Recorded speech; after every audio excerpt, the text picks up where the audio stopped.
আমরা ভয় করি শুধু আল্লাহ তাআলাকে। বিশেষ রাজনৈতিক দলকে বাংলাদেশের রাজনীতির আকাশে কি তাহলে আবারও কালো মেঘের ঘনঘটা আসতে যাচ্ছে? দেশ জুড়ে যখন নির্বাচনের উৎসব মুখর আমেজ, গ্রাম থেকে শহর সর্বত্র পোস্টারে ছেয়ে গেছে অলিগলি, চায়ের দোকান থেকে শুরু করে ড্রয়িং রুম সবখানে যখন ভোটের হিসেব নিকেশ চলছে, ঠিক সেই মুহূর্তেই ঘটে যাচ্ছে এক অভাবনীয় এবং নজিরবিহীন রাজনৈতিক নাটক। মাঠের অন্যতম প্রধান শক্তি জামায়াতে ইসলামী এবং এনসিপির নেতৃত্বাধীন 11 দলীয় জোট তাহলে কি হঠাৎ করে নির্বাচন বর্জনের ঘোষণা দিতে যাচ্ছেন? রাজনীতির বাতাসে এখন এমনই এক ভারী গুঞ্জন ভেসে বেড়াচ্ছে। তফসিল ঘোষণার পর থেকেই এই জোট নির্বাচন কমিশন এবং স্থানীয় প্রশাসনের ভূমিকা নিয়ে নানা সময়ে নানা ধরনের অভিযোগ তুলে আসছিলেন, কিন্তু গত কয়েকদিন ধরেই এই অভিযোগের সুর আর কেবল আনুষ্ঠানিক প্রতিবাদ বা প্রেস ব্রিফিং এর মধ্যেই সীমাবদ্ধ নেই, বরং তা রূপ নিয়েছে এক চলন্ত আলটিমেটামে। জামাতে ইসলামীর নায়েবে আমির ডাক্তার আব্দুল্লাহ মোহাম্মদ তায়ের সম্প্রতি নির্বাচন কমিশনে দাঁড়িয়ে যে বিস্ফোরক মন্তব্যটি করেছেন তা শুনে নড়েচড়ে বসেছে দেশের রাজনৈতিক বিশ্লেষকরাও। তিনি কোনো রাগঢাক না রেখেই সরাসরি আঙুল তুলেছেন নির্বাচন কমিশনের নিরপেক্ষতা এবং প্রশাসনের গোপন এজেন্ডার দিকে। তিনি বলেছেন, কেউ কেউ প্রকাশ্যেই বলছেন তারেক রহমানকে ক্ষমতায় বসানোই যেন এখন প্রশাসনের মূল লক্ষ্য। ভাবুন একবার, এই অভিযোগের গভীরতা কতটা সুদূরপ্রসারী। একটি অবাধ ও সুষ্ঠু নির্বাচনের মূল শর্তই হলো অনিশ্চয়তা, অর্থাৎ ভোটের আগে কেউ জানবে না আসলে কে জিততে যাচ্ছে। জনগণ যাকে ভোট দিবে সেই জিতবে। কিন্তু মাঠের রাজনীতির প্রধান বিরোধী জোট যদি মনে করে যে খেলার ফলাফল আগেই নির্ধারিত হয়ে আসছে, যদি মনে করে যে প্রশাসন এবং রাষ্ট্রযন্ত্র আগে থেকেই একটি বিশেষ দলকে বিজয়ী করার জন্য ব্লুপ্রিন্ট তৈরি করে রেখেছে, তবে এই নির্বাচনে অংশ নেয়া আর আত্মহত্যার মধ্যে কি কোনো তফাৎ আছে?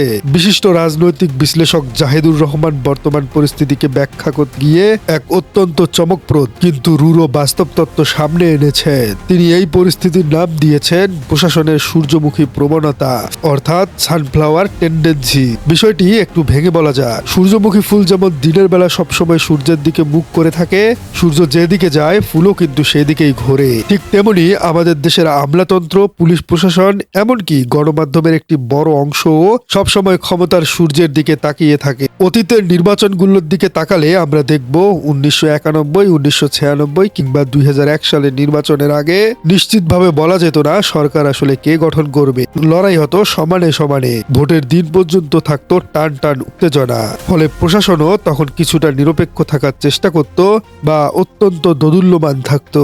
কিন্তু 2026 সালের এই নির্বাচনের চিত্র ইকুয়েশন সম্পূর্ণ ভিন্ন।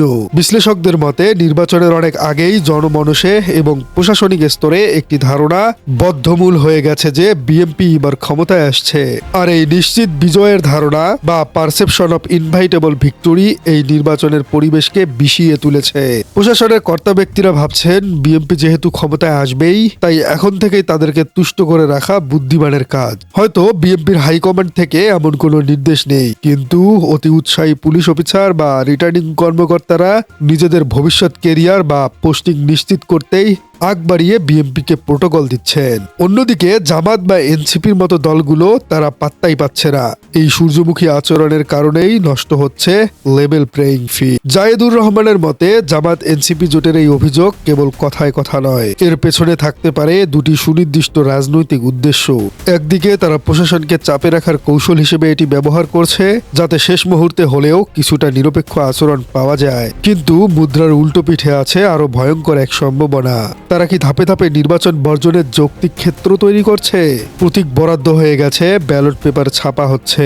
আইনত এখন মনোনয়ন প্রত্যাহারের সময় শেষ, কিন্তু রাজনীতিতে শেষ বলে কিছু নেই। যে কোনো মুহূর্তে, যে কোনো দিন সংবাদ সম্মেলন করে তারা বলে দিতে পারে এই প্রহসনের নির্বাচনে আমরা আর নেই। অতীতেও আমরা দেখেছি ভোটের দিন সকালে নির্বাচন বর্জনের ঘোষণা এসেছে।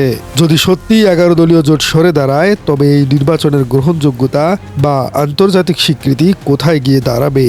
এবং বিএনপি কি আওয়ামী লীগের মতোই ফাঁকা মাঠে গোল দেওয়ার জন্য প্রস্তুতি নিচ্ছে, নাকি এই বিষয়টি ডেকে আনবে নতুন কোনো সাংবিধানিক সংকট? এই নির্বাচন বর্জনের গুঞ্জনের পেছনে কি শুধুই অভিমান, নাকি কাজ করছে কোনো গভীর বার্গেইনিং বা দর কষাকষির কৌশল? তাদের আসন সংখ্যা নিয়ে হতাশা এবং ভবিষ্যতের রাজনৈতিক অস্তিত্ব রক্ষার লড়াই, সব মিলিয়ে এক জটিল সমীকরণের বিশ্লেষণ নিয়ে আসছি এবার। জাহিদুর রহমানের বিশ্লেষণ এবং ইনকিলাব পত্রিকার রিপোর্ট অনুযায়ী জামাত এনসিপি জোটের এই হঠাৎ বেঁকে বসার পেছনের অন্যতম প্রধান কারণ হলো আসন সংখ্যার হতাশাজনক সমীকরণ। ভোটের মাঠে লড়াই করার জন্য শুধু আবেগ দিয়ে চলে না, প্রয়োজন হয় সংসদে আসনের নিশ্চয়তা। এই জোটের অন্যতম শরিক দলগুলো আশা করেছিল 5 আগস্টের পর পরিবর্তিত পরিস্থিতিতে তারা একটি সন্তোষজনক বা ডিসেন্ট সংখ্যক আসন পাবে। তাদের লক্ষ্য ছিল সংসদে অন্তত 1/3 বা 1/4 আসন নিশ্চিত করা। কেন এই নির্দিষ্ট সংখ্যা? কারণ সংসদীয় রাজনীতিতে যদি আপনার হাতে উল্লেখযোগ্য সংখ্যক আসন না থাকে, তবে আপনি সংসদে কথা বলার সুযোগ পাবেন না। আপনার কণ্ঠস্বর হারিয়ে যাবে সংখ্যাগরিষ্ঠ দলের হট্টগোলের মাঝে। জামাত এবং এনসিপি জোট ভেবেছিল তারা আগামী সংসদে কিংমেকার হবে, অথবা প্রকৃতপক্ষে একটি শক্তিশালী এবং কার্যকর বিরোধী দল হিসেবে নিজেদের প্রতিষ্ঠিত করবে। কিন্তু মাঠের বাস্তবতা এবং প্রশাসনের আচরণ দেখে তাদের সেই আশায় গুড়ে বালি পড়ার উপক্রম হয়েছে।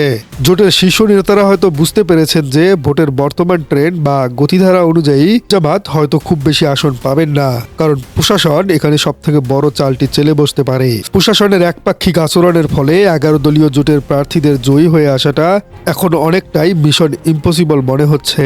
এখন প্রশ্ন হলো, জেনে শুনে বিষ পান কে করতে চায়? যদি তারা এই নির্বাচনে অংশ নেয় এবং শোচনীয়ভাবে পরাজিত হয়, তবে এর প্রভাব হবে সুদূর প্রসারী। প্রথমত, দলের তৃণমূল পর্যায়ে নেতাকর্মীদের মনোবল এবং মোরাল পুরোপুরি ভেঙে যাবে। যে কর্মীরা রাত দিন পরিশ্রম করেছেন, তারা যখন দেখবেন তাদের নেতারা সংসদেই নেই, তখন তারা হতাশাগ্রস্ত হয়ে পড়বেন। দ্বিতীয়ত, দলের রাজনৈতিক বিশ্বাসযোগ্যতা এবং ক্রেডিবিলিটি প্রশ্নের মুখে পড়বে। জনগণ ভাববে এই দলগুলো আসলে কোনো জনসমর্থনই নেই। তাই অস্তিত্ব রক্ষার লক্ষ্যেই তারা এখন নির্বাচন বর্জনের পথটি খোলা রেখেছে। এখন প্রশ্ন হলো, যদি জামাত আর এনসিপি সত্যি নির্বাচনে না যায় এবং ভোটের 2 থেকে 1 দিন আগে তারা সরে দাঁড়ায়, তবে এই নির্বাচন হয়ে পড়বে একতরফা এবং প্রশ্নবিদ্ধ। আন্তর্জাতিক মহল হয়তো নির্বাচনকে অংশগ্রহণমূলক বলে স্বীকৃতি দিতেই চাইবে না। আসুন এবার দেখা যাক এই সমীকরণে জাতীয় পার্টি আসলে কি ভূমিকা পালন করছে। আমরা আলোচনার একদম শেষ প্রান্তে চলে এসেছি। জামাত এনসিপি জোটের হাতে এখন 2টি পথ খোলা। এক, লড়াই চালিয়ে যাওয়া, হার জিত যাই হোক। আর দ্বিতীয়টি হলো মাঠ ছেড়ে দিয়ে নির্বাচন বর্জন করা এবং ফলাফলকে প্রত্যাখ্যান করা। কিন্তু বিশ্লেষক জাহিদুর রহমান এই দ্বিতীয় পথটিকে দেশের জন্য এবং খোদ এই জোটের জন্য অত্যন্ত বিপজ্জনক বলে মনে করেছেন। তিনি সতর্ক করে বলে দিয়েছেন, নির্বাচনকে অনিশ্চয়তার দিকে ঠেলে দিলে দেশ এক অজানা পথে এগিয়ে যেতে পারে। কিন্তু এই নাটকীয় পরিস্থিতির মাঝে আরো একটি বড় ফ্যাক্টর বা নিয়ামক হলো জাতীয় পার্টি। জামাত এনসিপি যদি সরে যায়, তবুও কি এই নির্বাচনকে আন্তর্জাতিক মহল একতরফা বলবে? এখানেই একটা বড় কিন্তু রয়েছে। জাতীয় পার্টির অংশগ্রহণ এই নির্বাচনকে পুরোপুরি একতরফা বা ওয়ান সাইড হওয়া থেকে বাঁচিয়ে দিবে হয়তো। যদিও জাতীয় পার্টির শক্তি বা জনসমর্থন নিয়ে বিতর্ক থাকতে পারে, তবুও ব্যালট পেপারে যখন বিএনপির পাশাপাশি লাঙল প্রতীক থাকবে, তখন টেকনিক্যালি বা প্রযুক্তিগতভাবে একে আর বিনা প্রতিদ্বন্দ্বিতায় নির্বাচন বলা যাবে না। এর আগেও জাতীয় পার্টি আওয়ামী লীগের একতরফা নির্বাচনে প্রচুর হেল্প করেছে এবং তারা বিরোধী দল হিসেবে সংসদে গিয়েছে। সুতরাং জাতীয় পার্টি বিশ্বাসঘাতকতা করতে আগে থেকেই অভ্যস্ত। জাতীয় পার্টির উপস্থিতি এই নির্বাচনকে অন্তত একটি ন্যূনতম গ্রহণযোগ্যতা বা লেজিটিমেসি হয়তোবা দিয়েই দিবে। তাই জামাত এনসিপি যদি ভাবে তারা সরে গেলেই নির্বাচন অবৈধ হয়ে যাবে, তবে সেই হিসেবটি হয়তো পুরোপুরি মিলবে না। তবে কি তাদের নির্বাচন থেকে সরে দাঁড়ানো উচিত? বিশ্লেষকরা বলছেন তাদের সরে দাঁড়ানো উচিত নয়। দেশের স্বার্থে এবং গণতন্ত্রের স্বার্থে প্রয়োজনে সমস্যাগুলো সরকারকে অবহিত করে এর সমাধান করে নির্বাচনে অংশগ্রহণ করাই হবে দেশ এবং জনগণের জন্য উপকারী। প্রিয় দর্শক, আপনি কি মনে করছেন? আপনি কি বিশ্লেষকদের এই মন্তব্যের সাথে একমত? জামাত এনসিপি জোটের আসলেই কি নির্বাচনে অংশগ্রহণ করা উচিত? কমেন্টে জানিয়ে দিন আপনার মূল্যবান মতামত। এবং আপনার রাজনীতি চ্যানেলে নতুন হয়ে থাকলে চ্যানেলটি সাবস্ক্রাইব করার অনুরোধ থাকলো। দেখা হচ্ছে পরবর্তী কোনো পর্বে।